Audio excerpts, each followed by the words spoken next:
बोलो राजा रामचंद्र भगवान की जय, बाल कृष्ण लाल की जय, सतगुरुदेव की जय। जय श्री राम, जय श्री राम।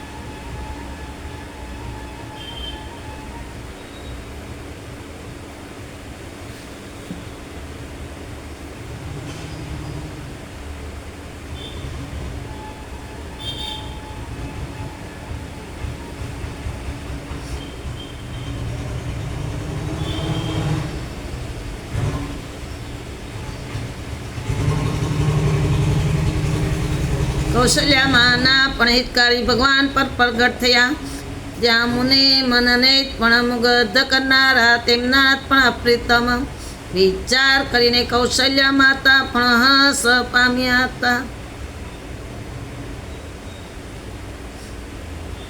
અને દુશ્મનને પણ પ્રભુ નાથ સાગર નયનના આનંદ આપનારા મેઘ સમાન પણ શરીરવાળા વિવિધ આભૂષણ તથા પણ માળા ધારણ કરેલી હતી. પૂજાઓ પણ આયુષ્ય હતી. આ પણ વિશાળ નેત્રવાળા હતા. પ્રભુનું પણ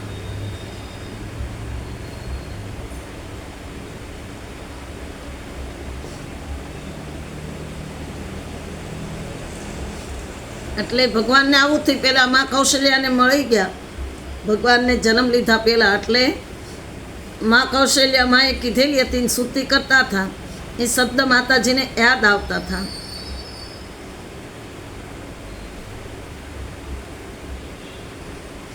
એટલે ભગવાનને પણ કીધેલું હતું કૌશલ્યા માએ કે તમે તો કરુણા નિધાન છો ભગવાન એમ. આમ કહીને પણ ગાય પણ બહુ ખુશ થઈ ગઈ હતી. વેદ કહે છે કે તમારા દેહના પણ રોમચમાચ માયા પણ નિમિત્ત પણ ભરેલી છે. તમે પણ મારા ઉદરમાં રહો.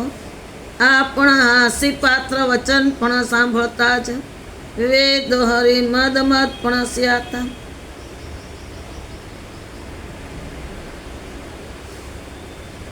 પછી ભગવાન પ્રગટ થવાના હતા ત્યારે ભગવાને અદ્ભુત કથા વણાવી. માતાને પણ સુખ ઉપજાવે તેવી પણ કૌશલ્યાજીને પણ કથા સંભળાવી હતી. અને માતાજીએ બધું આ ચરિત્ર તો જોયેલું જ હતું ભગવાન પ્રગટ થઈ પહેલાં, કે ભગવાનનું ચરિત્ર તો જો, ભગવાનનું રૂપ તો જો. એમ કે ભગવાન મારા ઘરે દીકરો થઈને આવ્યો છે, એટલે ભગવાન પછી એને ભ્રમ મટાડશે.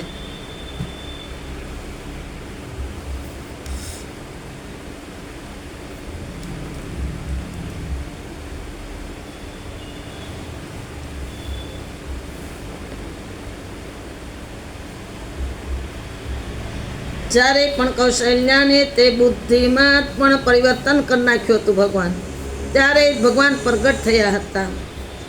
આમ પણ રડવા લાગ્યા હતા. તુલસીદાસ જેમ કહે છે કે ભાવિક પ્રભુનું પણ આ નિમિત્ત પણ ચરિત્ર જો પણ કોઈ ગાય છે અને શ્રવણ પણ કરે છે, તેને અવશ્ય શ્રીહરિના પદની પ્રાપ્તિ પણ થઈ જાય છે. જન્મનો જ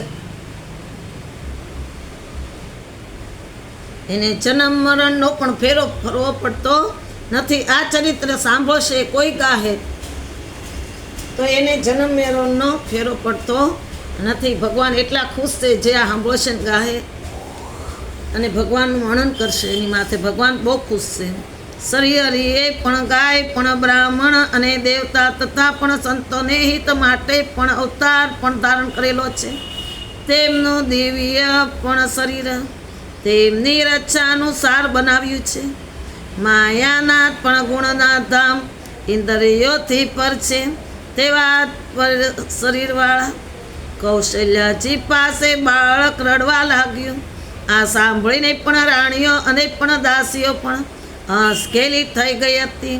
તેમની પાસે દોડી આવી અને પણ શું શા કરવા લાગી. આખા મેલમાં પણ આનંદ થઈ રહ્યો હતો. આ ખબર પણ વેગ પણ આખા અયોધ્યામાં પહોંચી ગઈ. મોટો પણ ઉત્સાહ થવા લાગ્યો.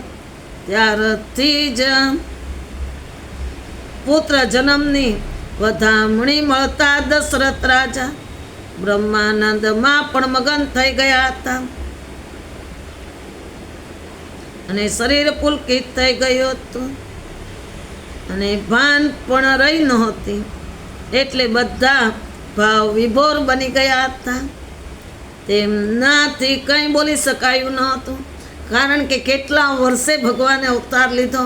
દશરથ રાજા તડપડતા હતા. બધી છે, માયા છે, મિલગત છે, બધુંય છે. કેમ પેલા આવી રીતના સગર રાજા તડપડતા હતા, એમ દશરથ રાજા તડપડતા હતા કે આટલી માયા, આટલી મિલગત, આટલું રાજ, આટલું પાટ, કે ચક્રવર્તી રાજા હતા. દશરથ ચક્રવર્તી રાજા એટલે બધુંય રાજ કરે. કેમ વડોપ્રધાન હોય, વડોપ્રધાન હોય ને પછી મુખ્યમંત્રી હોય, સંસદ હોય, આ હોય, જેમ એમ દશરથ રાજા ચક્રવર્તી આખા બધા એકો એક શહેરના રાજા હતા. પણ દીકરાની ખોટ હતી, દીકરો નહોતો. એટલે અને આ કુળમાં દીકરી તો ઓછી જ જન્મે, કારણ કે સગર રાજાએ માગેલું હતું. સગર રાજાને જ્યારે એના ગુરુએ કીધું શંકરને કે માગ માગ, એમ કે તાર હું જોઈશ એમ, ત્યારે સગર રાજાએ કીધું હતું કોને દીકરા જોઈએ ને કોઈને દીકરી જોઈશે, માગો એમ.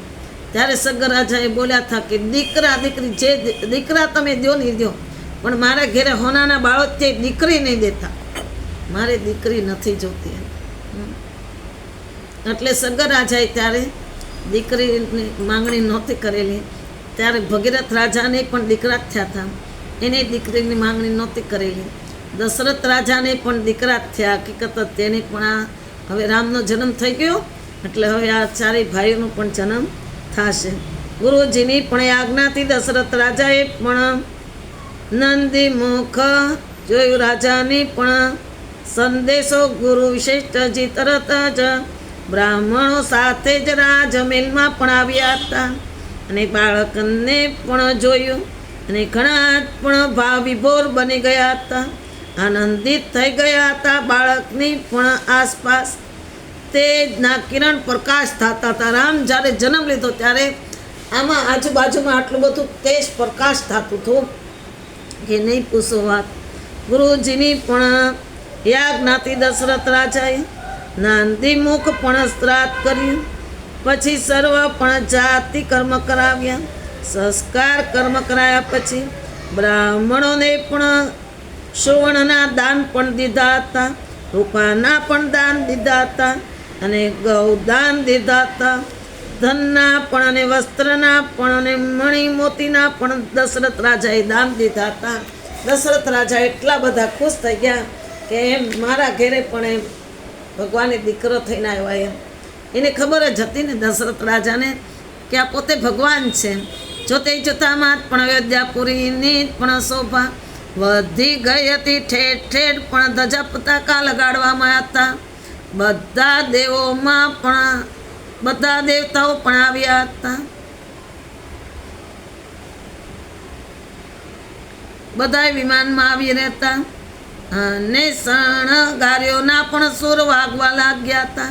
એવામાં પણ દેવતાઓ પણ અંતરિક્ષમાંથી પુષ્પની વિશેષ